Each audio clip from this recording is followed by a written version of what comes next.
Hello friends, स्वागत है आपका इजी एग्जाम सीरीज में। आज की वीडियो में हम आपको मुस्लिम लॉ मींस मोहम्मडन लॉ के बारे में बताने वाले हैं। यह आपके जो है एलएलबी सेकेंड सेमेस्टर का जो है, अगर कानपुर यूनिवर्सिटी की बात की जाए तो एलएलबी सेकेंड सेमेस्टर में पूछा जाता है, ठीक है। और यह बीएलएलबी में भी पूछा जाता है, ठीक है। और अगर जो अदर एग्ज़ाम की बात की जाए, जैसे कम्पिटिटिव एग्ज़ाम होते हैं, उसमें भी पूछा जाता है। जैसे अगर जो आपके लॉ से रिलेटेड एग्ज़ाम होंगे तो आपका जो कंपटीशन वाला एग्ज़ाम होता है उसमें भी यह सब्जेक्ट पूछा जाता है, ठीक है। और आपका जो है जैसे एंट्रेंस एग्ज़ाम होते हैं लॉ के, या फिर अदर यूनिवर्सिटी के एंट्रेंस एग्ज़ाम होते हैं, ठीक है, उसमें भी यह सब्जेक्ट आपका पूछा जाता है, ठीक है। और आपका जो है बीए एलएलबी, जो आपका कानपुर यूनिवर्सिटी की बात करें तो उसमें बीए एलएलबी फोर्थ सेमेस्टर में यह सब्जेक्ट पूछा जाता है, ठीक है। तो यह वीडियो जो है बच्चे बीए एलएलबी फोर्थ सेमेस्टर का एग्जाम देने वाले हैं उनके लिए, और जो एलएलबी सेकंड सेमेस्टर का एग्जाम देने वाले हैं अकॉर्डिंग टू कानपुर यूनिवर्सिटी, उनके लिए बहुत ज़्यादा इंपॉर्टेंट होने वाला है, ठीक है।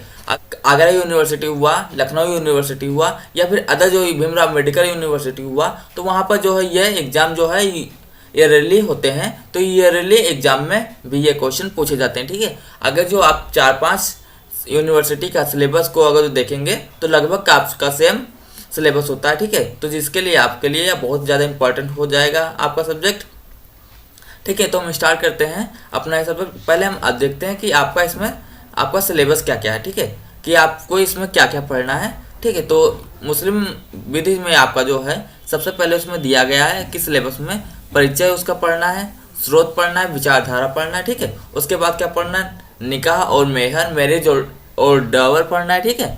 और अगला आपका जो यूनिट है उसमें विवाह विच्छेद और तलाक, ठीक है, मीन्स या तलाक पढ़ना है, ठीक है। विवाह विच्छेद किस किस कारण से हो सकता है और क्यों होना चाहिए, क्या विधि हो सकती है, ये सब चीज़ें हो जाएंगी। अगला आपकी यूनिट जो होगी पत्नियों का भरण पोषण, ठीक है, और धारा 125 के संदर्भानुसार और उत्तराधिकार एवं पितृत्व एवं धर्मजत्व का उसमें यूनिट 4 में पढ़ेंगे, ठीक है। अगली आपकी यूनिट वसीयत और हिबा हो जाएगी, और छठी यूनिट आपकी हिबा उल मौत और पूर्वाधिकार विधि हो जाएगी, ठीक है। इसके बाद हम आपको जो है वाद करवा देंगे, जो मुस्लिम विधि में सारे इंपॉर्टेंट वाद हैं उसके सारे वाद जो है आपको एक साथ करवा देंगे, जिससे आपके जो है पढ़ने के लिए काफ़ी ज़्यादा आसानी हो जाएगी, ठीक है। तो इस वीडियो में हम आपको यूनिट 1 केवल बताएंगे, ठीक है, और यूनिट 2, 3, 4, 5, 6 अगले वीडियो में आपको बताई जाएगी, ठीक है।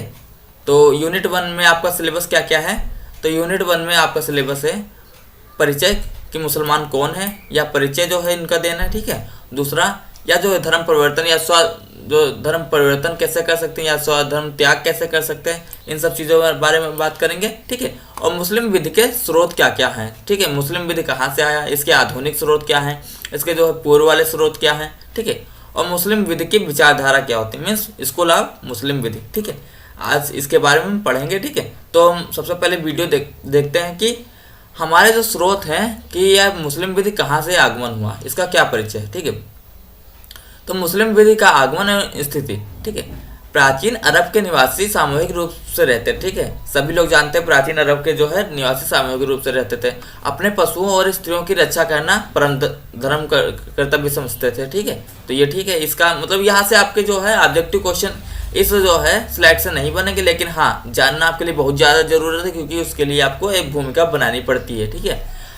प्राचीन अरब में स्त्रियों की स्थिति पशुओं से अधिक ऊंची नहीं थी, मीन्स पशुओं की स्थिति और स्त्रियों की स्थिति की यहाँ पे तुलना की गई है। मीन्स वहाँ पे पशुओं की स्थिति से स्त्रियों की स्थिति ज़्यादा ऊंची नहीं थी, उनके कोई अधिकार नहीं थे, उन्हें चल संपत्ति के समान माना जाता था। चल संपत्ति के अनुसार मतलब कि आप चल संपत्ति को कभी भी कहीं पर भी बेच सकते हैं, ठीक है। जैसे आपका जो है चल संपत्ति होती है उसके अनुसार माना जाता था स्त्रियों को, ठीक है। मोहम्मद साहब के लगभग 100 वर्ष पूर्व, जब मोहम्मद साहब का जन्म हुआ उसके 100 वर्ष पूर्व अरब देश के मध्यम वर्ग की सभ्यता थी। विधि शास्त्र के अंतर्गत विधि को अनेक विदिशा स्त्रियों ने अपने मतानुसार परिभाषित किया है, ठीक है। अनेक विचारधाराओं का जन्म हुआ, जैसे विश्लेषणात्मक, प्राकृतिक, सामाजिक, यथार्थवादी विचारधारा आदि। विशेषता आत्मक विचारधारा में विधि को संप्रभु को समान देश माना गया, ठीक है। ये आपकी जो है यहाँ पर भूमिका रही। अगला आपका क्या है कि ऐतिहासिक विचारधारा में विधिक से जोड़ा गया। जो ऐतिहासिक विचारधारा थी, ठीक है, जो पहले की, उसको जो है नियम कानून से जोड़ दिया गया। विधि के अंतर्गत ही एक शाखा मुस्लिम विधि की भी है, ठीक है। मतलब एक जो नियम है उसके अंतर्गत ही एक शाखा मुस्लिम विधि की है, ठीक है। अगर जो हिंदू की बात की जाए तो हिंदू जो है विधिक के अंतर्गत शाखा नहीं, क्योंकि हिंदू के अनुसार अगर जो आपको देखा जाए तो कोर्ट वगैरह में भी जो है फैसले काफ़ी ज़्यादा मुश्किल हो जाते हैं उसके लिए, ठीक है। और मुस्लिम विधि को धर्म से ही बहुत घनिष्ठ संबंध रहा है, ठीक है। मुस्लिम विधि का धर्म से बहुत घनिष्ठ संबंध रहा, क्योंकि मुस्लिम जो विधि होती है और जो धर्म होता है ये दोनों एक दूसरे के पूर्वक की बात की जाए तो एक दूसरे के पूर्वक की तरह इनका संबंध रहा है, ठीक है। अगला, मुस्लिम विधि के अंतर्गत जो विधि नियम में बनाए गए हैं वह कुरान पर आधारित है। मुस्लिम विधि में जो भी नियम है वह कुरान पर आधारित है तथा इसके साथ साथ ही पैगंबर मोहम्मद साहब द्वारा जैसा आचरण एवं व्यवहार किया गया वह सब विधि का महत्व रूप धारण कर लिया है, ठीक है। मतलब जैसा कि पैगंबर साहब ने अपना जैसा विचारधारा किया, ठीक है। जैसे मान लीजिए हम किसी को एक को अपना बेस्ट मान लेते हैं, ठीक है, तो हम उसी के अनुसार चलने लगते हैं। तो ऐसे ही मुस्लिम विधि में जो है पैगंबर साहब को इन्होंने अपना आदर्श मान लिया और उन्हीं के अनुसार जो है सारा विचारधारा के रूप में ये लोग चलने लगे, ठीक है। वर्तमान में लगभग सभी व्यक्ति की विधियों में सुधार देने को बल मिला है, किंतु मुस्लिम विधि में नाम मात्र का ही सुधार संभव हो पाया है, ठीक है। तो मुस्लिम विधि में ज़्यादा जो संभव नहीं हो पाया, ठीक है। अगला आपका, क्योंकि मुस्लिम विधि धर्म से इतना अधिक जुड़ी हुई है कि उसमें कोई बड़ा परिवर्तन करना मुश्किल है, ठीक है। मुस्लिम विधि जो है धर्म से बहुत ही ज़्यादा जुड़ी है, ठीक है। उसमें जो है मुस्लिम विधि में धर्म से इतना ज़्यादा जुड़ गई है तो मुस्लिम विधि जो आपका कानून है उसमें परिवर्तन करना बहुत ही मुश्किल हो रहा है, ठीक है। ये चीज़ यहाँ पे बताने की कोशिश कर रहे हैं, ठीक है। अगला आपका पॉइंट, मुस्लिम कौन है, ठीक है। तो मुस्लिम कौन है ये आप देखिए।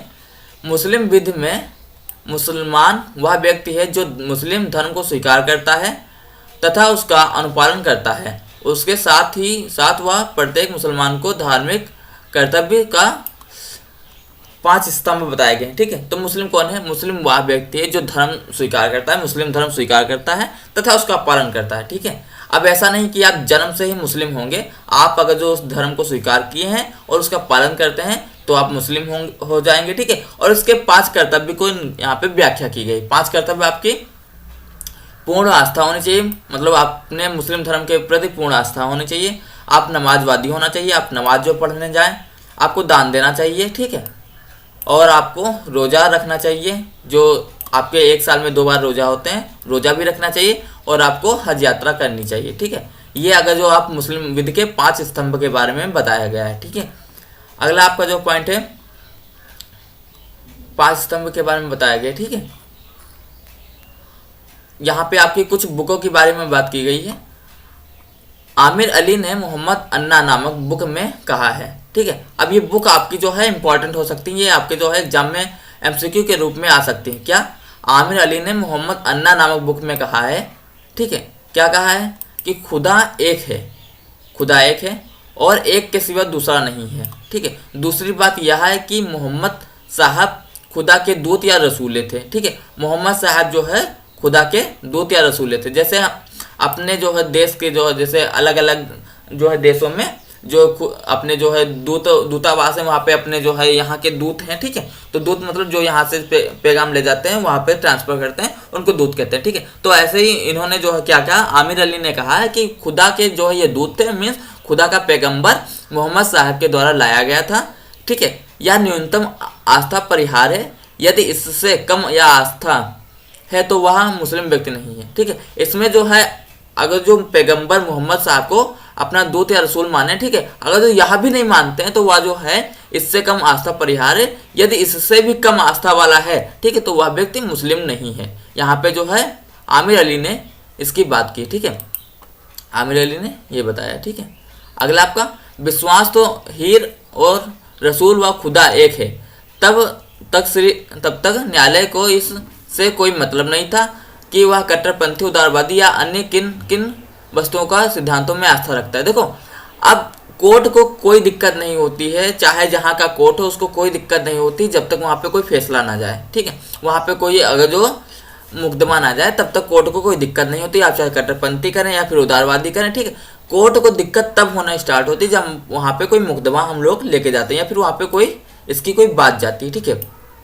तो यहीं पे बात की जाए कि न्यायालय को इन सब से कोई मतलब नहीं था, वह थी उदारवादी या अन्य किन किन वस्तुओं से सिद्धांतों में आस्था रखते हैं, इसको लेकर कोर्ट को कोई दिक्कत नहीं थी, ठीक है। अगला आपका पॉइंट क्या है, आमादिया लोग आधुनिकतावादी और गैर कट्टरपंथी मुस्लिम हैं। यह लोग मजहब के नाम पर किए जाने वाले युद्ध की निंदा करते हैं, ठीक है।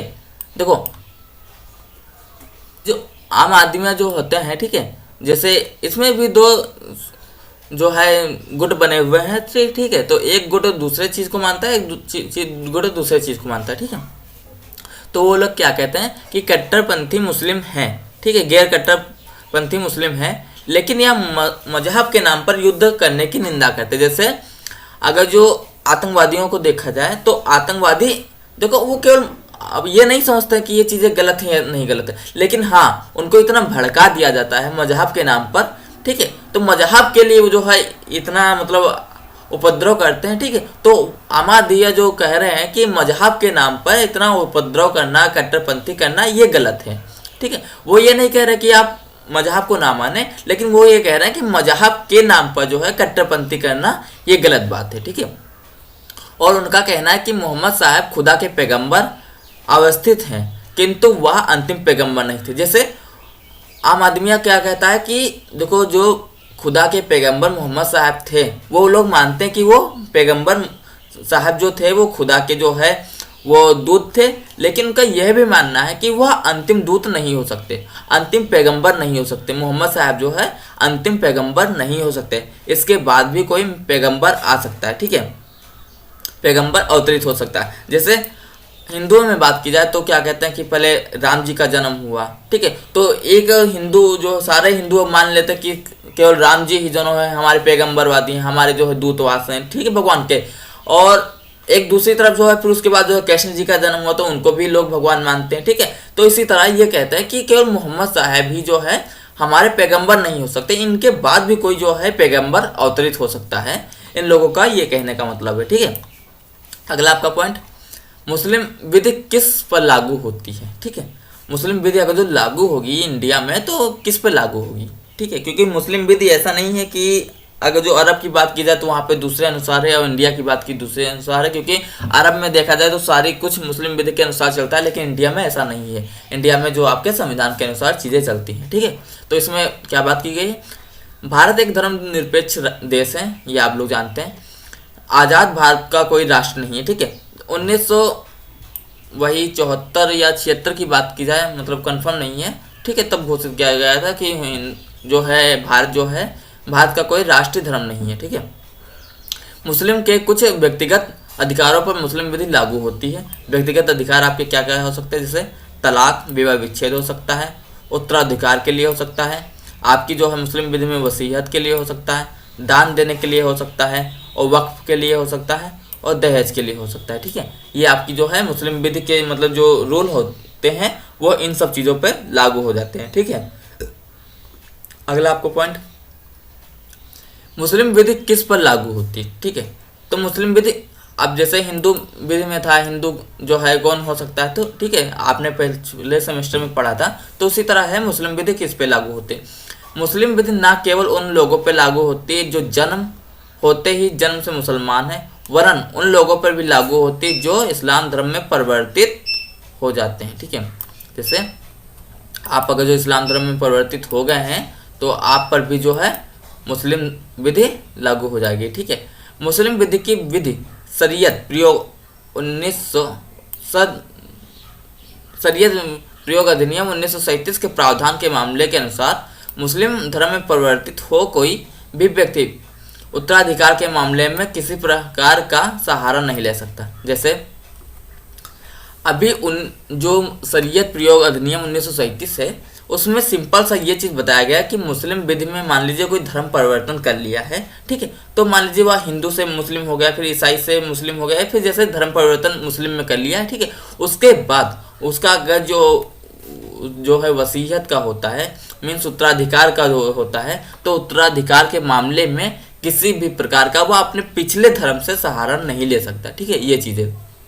इसमें बताई गई हैं। ठीक है, मुस्लिम विधि प्रथम पुस्तक मुस्लिम शरीयत अधिनियम 1937 जो 7 अक्टूबर 1937 से भारत में लागू हो। यहाँ से आपका एमसीक्यू क्वेश्चन बनने के बहुत पूरे चांस हैं, 101% चांस है। ठीक है, ये आपकी पहले यहाँ पे पूछेगा कि आपकी पहले मुस्लिम विधि वाली बुक कौन है। ठीक है, तो वहाँ पे मुस्लिम शरीयत अधिनियम हो जाएगा, कब लागू हुआ, 7 अक्टूबर 1937 को लागू हुआ। ठीक है, तो यहाँ से आपका एमसीक्यू क्वेश्चन बनने के बहुत ही ज़्यादा चांसेस हैं। ठीक है, तो यहाँ ये आपका काफ़ी ज़्यादा इंपॉर्टेंट पॉइंट आपके लिए रहेगा। ठीक है, अगला पॉइंट आपका मुस्लिम विधि किस पे लागू होता है वही। ठीक है, तो यहाँ पे पॉइंट आपके क्या है, भारत में रहने वाले मुसलमानों पर भी लागू हो या फिर प्रथा के होते हुए ये सभी मामलों में चाहे उत्तराधिकार का हो या स्त्रियों का विशेष संपत्ति का हो। ठीक है, जिसमें विद्वान या व्यक्ति के किसी अन्य प्रावधान के अंतर्गत प्राप्त निजी संपत्ति शामिल है, चाहे विवाह हो या विहार के लिए आना जाना मुबारक हो। ठीक है, चाहे भरण पोषण में संरक्षण दान और मुख सधर्म से संबंधित सभी वादों में जहां सभी पत्रकार मुस्लिम मामले में निपटारा करने की विधि जिसे शरीयत कहते हैं। देखिए, अगर जो पत्नियों का भरण पोषण है या फिर दान है, ठीक है, या फिर मुस्लिम विधि से अगर जो कोई भी चीज़ें मुस्लिम से जो है संबंध है, तो वहाँ पे जो है शरीयत विधि का लागू हो जाता है या कोर्ट में भी लागू होता है। ठीक है, अपना अगला पॉइंट, ठीक है, मुस्लिम शरीयत विधि 1937 की धारा 2, यहाँ पे आपके क्वेश्चन बनेंगे। ठीक है, क्या आपका क्वेश्चन बनेगा, मुस्लिम शरीयत प्रयोग अधिनियम 1937 की धारा 2 के प्रावधान अनिवार्य रूप से सभी मुसलमानों पर लागू होंगे, किंतु यहाँ पे अब किंतु आ गया, यहाँ पे पॉइंट आप पकड़ना, किंतु धारा 3 के प्रावधान तभी लागू माने जाएंगे जब वह इस बात की घोषणा प्राप्त करेंगे कि वह धारा के लगभग प्राप्त करने के इच्छुक हैं। ठीक है, देखो धारा 2 है ना, वो सभी मुसलमानों पे लागू होगा। आपके जो है मुस्लिम शरीयत प्रयोग अधिनियम जो है वह धारा 2 जो है सभी पे लागू होता है, लेकिन धारा 3 उन्हीं लोगों पे लागू होगा जो धारा 3 लागू करवाने के इच्छुक हों। ठीक है, या नहीं धर्म की स्वतंत्रता का अधिकार, जिसके बारे में धर्म की स्वतंत्रता का अधिकार आपने कॉन्स्टिट्यूशनल लॉ में पढ़ा था कि अनुच्छेद 25 से 28 तक है। ठीक है, ये आप लोग जानते हैं। अगला पॉइंट, कोई भी व्यक्ति किसी भी धर्म को ग्रहण कर सकता है। जब कोई गैर मुस्लिम व्यक्ति इस्लाम धर्म स्वीकार करता है तो उसे इस्लाम धर्म में परिवर्तन कहा जाता है। ठीक है, और जब कोई मुसलमान व्यक्ति अपना मजहब छोड़ देता है तो उसे इस्लाम के परित्याग की संज्ञा दी जाती है। ठीक है, मतलब धर्म को त्याग कर देना, परित्याग, और धर्म स्वीकार कर लेना, तो वहाँ पे धर्म स्वीकार हो गया। ठीक है, मुस्लिम विधि के लागू होने के लिए यह आवश्यक नहीं है कि वह जन्म से मुस्लिम हो। यदि वह मुस्लिम धर्म के अनुयायी धर्म परिवर्तन द्वारा है तो वह तो भी यह पर्याप्त है। ठीक है, मान लीजिए वह जो है जन्म के बाद वह मुस्लिम धर्म को जो है स्वीकार करता है, तब भी यह जरूरी है कि वह मुस्लिम हो गया। ठीक है, अगला पॉइंट, मुस्लिम विधि परिवर्तन का वैवाहिक अधिकारों पे क्या प्रभाव पड़ता है। ठीक है, अगर जो मान लीजिए आप मुस्लिम धर्म ज्वाइन कर लिए हैं तो उसके ऊपर विवाह आपका हुआ है तो उसके ऊपर क्या प्रभाव पड़ेगा। ठीक है, देखो यह ऐसे देश में किया गया है जो मुस्लिम विधि के अधीन है, जैसे अरब, या देश में किया गया है जैसे जहाँ मुस्लिम विधि नहीं। जैसे देखो यह दोनों देशों के लिए अलग अलग हो सकता है, जहाँ पे पूर्णता मुस्लिम विधि लागू हुई हो और जहाँ पे मुस्लिम विधि लागू नहीं हुई हो। ठीक है, जैसे अरब की देखा जाए तो जहाँ पे पूरा तुर्की देखा जाए, ठीक है, तो जहाँ पे पूरा जो है मुस्लिम वाला जो है देश है, ठीक है, तो वहाँ पे जो है अलग हो सकता है नियम, और इंडिया में अलग हो सकता है। ठीक है, तो पहले मामले में जहाँ पे पूरा मुस्लिम है, पहले मामले में जब पति पत्नी में से एक इस्लाम ग्रहण करे तो उसे चाहिए कि दूसरे पक्ष से वह इस्लाम धर्म ग्रहण करने को कहे। ठीक है, और दूसरा पक्ष यदि ग्रहण नहीं करता तो विवाह विच्छेद न्यायालय द्वारा प्रदान किया जा सकता है। जैसे क्या कह रहा है, जैसे मान लीजिए जहाँ पे मुस्लिम विधि के अधीन पूरा देश है, ठीक है, जहाँ पे किसी देश में पूरा मुस्लिम विधि को लागू है, ठीक है, वहाँ पर एक बंदा जो है मुस्लिम धर्म को मान लीजिए धर्म ग्रहण कर लेता है, ठीक है, तो वहाँ पे उसकी जो पति होगा या फिर पत्नी होगी, ठीक है, एक पक्ष ही लागू जो है करेगा ना, जो है स्वीकार, तो दूसरे पक्ष मान लीजिए पति ने स्वीकार किया है तो वो पत्नी से बोले, या फिर पत्नी ने स्वीकार किया तो वो पति से बोले कि वह भी मुस्लिम धर्म को स्वीकार कर ले, ग्रहण कर ले। अगर जो वह ऐसा करने से मना कर रहा है, ठीक है, तो वह उसके विवाह विच्छेद न्यायालय द्वारा मिल जाएगा, ठीक है, उसका तलाक हो जाएगा न्यायालय द्वारा। किंतु दूसरे मामले में क्या है, दूसरे मामले में पति पत्नी में से किसी एक को धर्म द्वारा इस्लाम धर्म त्याग ग्रहण करने के 3 माह व्यतीत हो जाने पर विवाह स्वयं विच्छेद हो जाएगा। जैसे इंडिया में बात की जाए तो इंडिया में अगर जो एक ने विवाह, जैसे इंडिया में बात की जाए तो जैसे मान लीजिए पति ने अगर जो मुस्लिम धर्म स्वीकार कर लिया है, ठीक है, तो 3 महीने बाद पत्नी और पति का जो है स्वयं विच्छेद हो जाएगा, मीन्स डाइवोर्स हो जाएगा। अगर जो पत्नी ने स्वीकार कर लिया है तो पति का भी हो जाएगा, ठीक है। तो इसमें एक लोग करेगा तो 3 महीने के बाद स्वयता हो जाएगा विवाह विच्छेद। यद्यपि भारत एक ऐसा देश है जहाँ की मुस्लिम विधि देश की विधि नहीं है, फिर भी ऐसी विधि भारत में लागू नहीं है। जैसे अब भारत की बात की जाए तो भारत में मुस्लिम विधि लागू नहीं, लेकिन भारत इस चीज़ का अपवाद है। भारत में ऐसा नहीं होता है कि 3 महीने बाद आपका विवाह विच्छेद हो जाए, ठीक है, भारत इस चीज़ का अपवाद में है, ठीक है। फिर भी ऐसी विधि भारत में नहीं है जहां पति पत्नी में से किसी एक को धर्म स्वीकार कर लेने पे धर्म परिवर्तित व्यक्ति विवाह विच्छेद के लिए न्यायालय में वाद दायर कर सकता है, ठीक है। जैसे मान लीजिए अब जैसे भारत में तो ऐसा नहीं है कि 3 महीने के बाद स्वतः हो जाएगा, लेकिन हाँ आप कोर्ट में जा सकते हैं, वहाँ पे जो है वाद दायर कर सकते हैं, ठीक है। तो वहाँ पे जल्दी मिल भी जाएगा कि धर्म परिवर्तन के लिए आपको जो है तलाक, क्योंकि वहाँ पे इतना ज़्यादा इशू होगा नहीं। अगला पॉइंट, दाय प्राप्त के अधिकार। दाय प्राप्त करना क्या होता है, जैसे बहुत से इसमें ऐसे शब्द होते हैं जो आपके जो है समझ में बहुत कठिन भी शब्द हैं, जो ज़्यादातर नहीं आते हैं समझ में, क्योंकि वो रोज़ की भाषा में हम लोगों के नहीं होते हैं, ठीक है।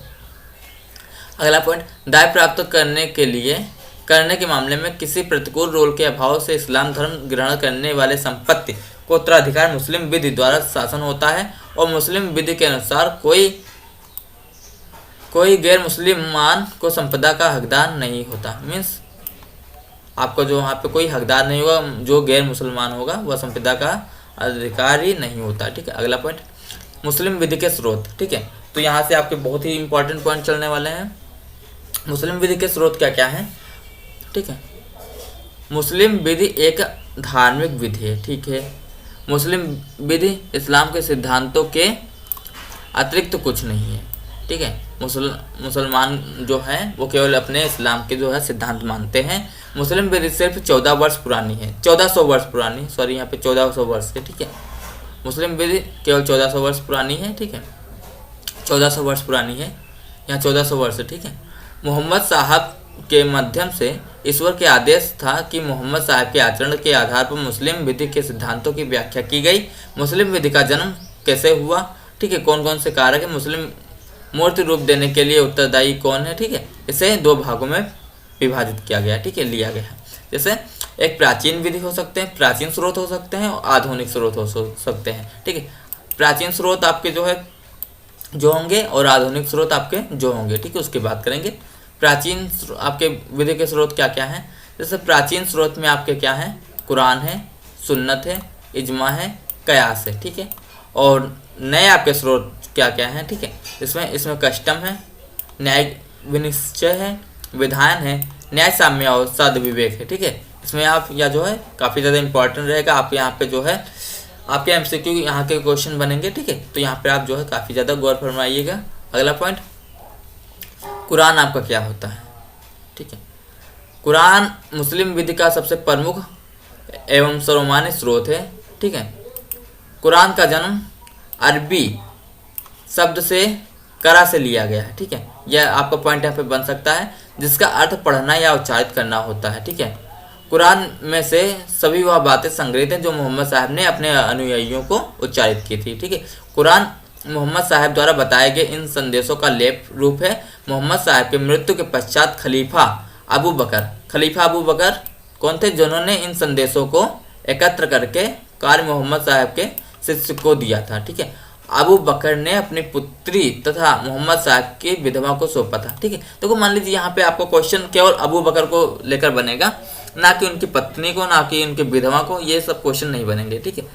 यह प्राप्त कुरान की प्रति आधार मानकर जैन साहब ने एक प्रति तैयार की, ठीक है, यही सही एवं प्रमाणित प्रति मानी जाती। ठीक है, अगला पॉइंट, उससे कई अन्य प्रतियां बनवाकर इस्लामी देशों में प्रेषित की गई। यही प्रतियां मूल तथा प्रमाणिक प्रतियां मानी गई हैं। ठीक है, और अन्य प्रतियां जला दी गई। खलीफा उस्मान द्वारा जैन साहब के माध्यम से तैयार कराए गए प्रति आज भी बिना परिवर्तित के रूप से उपलब्ध है। ठीक है, अगला पॉइंट, कुरान 114 अध्यायों में विभक्त है। ठीक है, इसमें अगर जो कुरान में मजहब, नीति शास्त्र, राजनीति शास्त्र की बातें संग्रहित की गई। ठीक है, कुरान में विधि विषय 508 आयतें हैं। विधि विषय देखा जाए ना तो 508 आयतें हैं, लेकिन अगर टोटल आयतें देखी जाए तो 6666 आयतें यहाँ पे हैं। ठीक है, परंतु इनमें से सिर्फ 78 आयतें जो हैं ऐसी हैं जिन्हें न्यायाधीश तथा विधि विशेषज्ञ प्रयोग करते हैं। ठीक है, अगला पॉइंट, कुरान बहुपत्नी के बारे में क्या कहता है?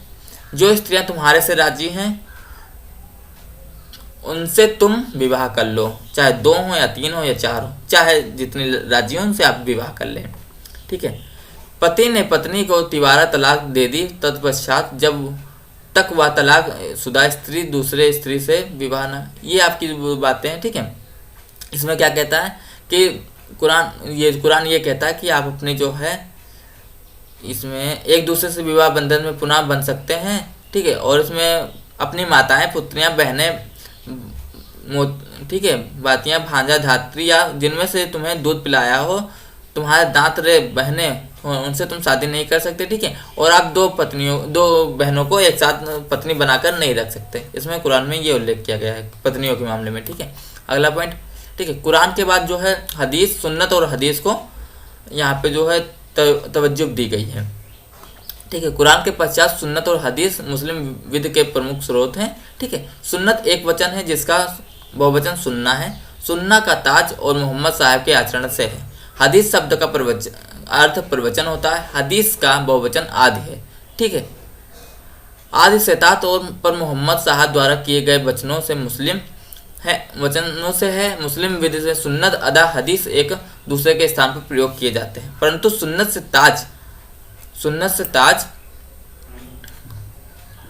पर मोहम्मद साहब के कायाकल्पों से है, अतः सुन्नत, अदा, हाजी साहब के आचरण तथा प्रवचनों का देशों में संकलित नियम बनाए गए हैं। ठीक है, सुन्नी संप्रदाय, हाँ ये आपका मोस्ट इंपॉर्टेंट आपके लिए, सुन्नी संप्रदाय के 100 में सबसे महत्वपूर्ण हदीस बुखारी है। ठीक है, सुन्नी संप्रदाय के सबसे महत्वपूर्ण में क्या है? बुखारी। ठीक है, और इसमें सबसे महत्वपूर्ण बुखारी है। ठीक है, के निवासी अब्दुल्ला मोहम्मद इस्माइल ने लिया था किस या संप्रदाय पर विश्वास करते हैं, क्योंकि वह सुन्नी संप्रदाय के आदेश पर विश्वास नहीं करते। देखो, सुन्नी संप्रदाय और शिया संप्रदाय इसमें है। ठीक है, ये एक दूसरे पे जो है जानी देखा जाए ना तो विपरीत है बिल्कुल।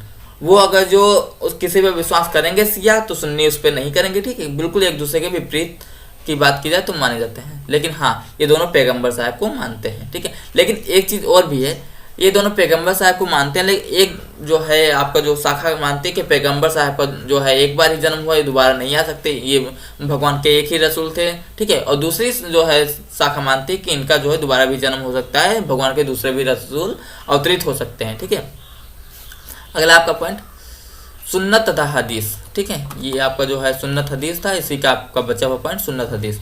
मोहम्मद साहब ने मरने से पूर्व कहा था, मैं तुम्हारे पास 2 चीज़ें छोड़े जा रहा हूँ, जब तक तुम उन पर चलते रहोगे तब तक तुम्हारी गलतियाँ बचाती रहेंगी। ठीक है, यह वह 2 चीज़ें थी, कुरान और सुन्नत।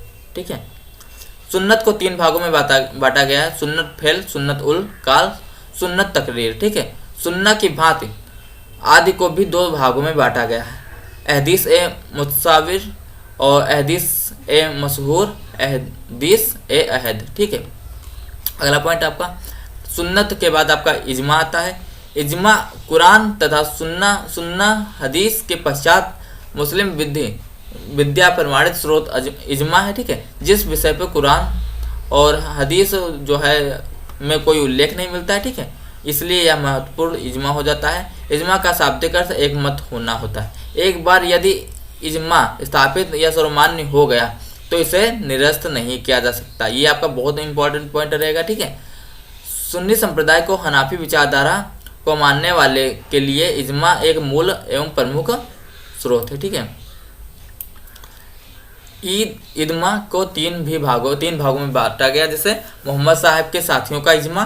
ठीक है, इजमा देखो एक मत को बोला गया है। ठीक है, जैसे 4 लोग हैं तो किसी का अगर जो बात की जाए तो हमारे घर में कोई किताब मान लीजिए है। ठीक है, तो 3-4 किताबें हैं और उन्हीं 3-4 किताबों में हम कोई ऐसा नियम है जिसके बारे में बताया नहीं गया है। ठीक है, तो आपके फैमिली में मान लीजिए 4 लोग हैं, तो ठीक है, तो चारों लोगों का एक मत हो सकता है। ठीक है, उस पॉइंट को लेकर मान लीजिए जो आपकी जो प्रॉब्लम है उस पॉइंट को लेकर, ठीक है, उसको जो इनके भाषा में जो है इजमा कहा गया है। ठीक है, इजमा मान लीजिए एक जगह स्थापित हो गया तो उसको जो है हटाया नहीं जा सकता। जैसे उन चारों लोगों की बात अगर जो एक बार कहीं पर उन्होंने बोल दिया, ठीक है, वो चीज़ स्थापित हो गई तो दोबारा उनकी बात को काटी नहीं जाएगी। ठीक है, इसी तरह से मोहम्मद साहब के साथियों का इजमा, विधि शास्त्री का इजमा और सर्वसाधारण इजमा। ठीक है, ऐसे जो है इजमा हुआ है। कियास आपका क्या है?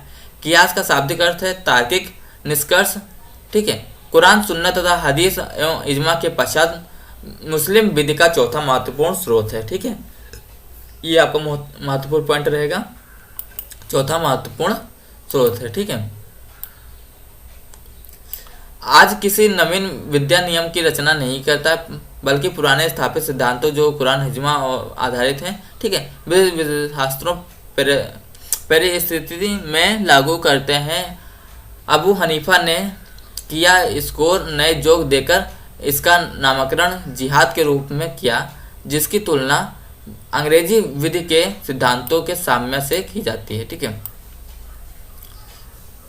सुन्नी विधि के हनबली विचारधारा के लोग तथा शिया संप्रदाय के लोग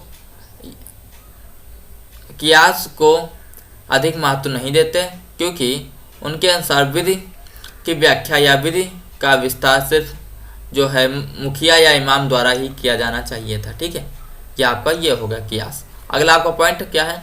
उर्फ, रिवाज अथवा रूढ़ी। ठीक है, यहाँ पे आपके रिवाज रूढ़ी क्या है? ठीक है, रूढ़ी रिवाज का जो है यहाँ पे आपको जो है ज़्यादा इम्पोर्टेंट नहीं रहेगा, लेकिन हाँ आप एक बार पढ़ लीजिएगा।